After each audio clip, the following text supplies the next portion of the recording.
ஏன்னா நிறுத்திட்டீங்க? நல்லா இருந்துச்சு பாட்டு. பாட்டு, ஓவியம், கூட்டத்தில் நிறைய கலைஞர்கள்லாம் இருக்கீங்க போல. பரவாயில்லையே. ஆமா, என்ன எல்லாரும் வெளியே விளையாட கிளம்பிட்டீங்களா? ஏன் போகலடா? ஐயா, நான் யார் விருப்பத்திலையும் தலையிட மாட்டேன் பாஸ். விளையாடுறத விளையாடு, உட்காரது உட்காரு, நாம வெயில் ஒத்துக்காது, நான் உள்ளே இருக்கு. பாடம் நடத்தணுமா? Very good. அண்ணா இப்போ இந்த லெட்டர் கொடுத்துலாங்கண்ணா.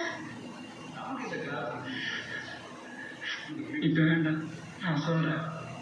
என்ன பத்தி இந்த பாத்ரூம்ல போர்ட்ல எல்லாம் அசிங்கமா எழுதுறதெல்லாம் விட்டுட்டு உங்க வேலையை நீங்க பாருங்க, என் வேலையை நான் பாக்குறேன்.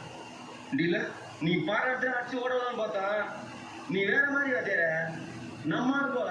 அதான் நமக்கு எந்த வேலையும் இல்லைன்னு ஆயிப்போச்சு. அப்புறம் என்ன உட்காந்துக்கிட்டு. ஏய்,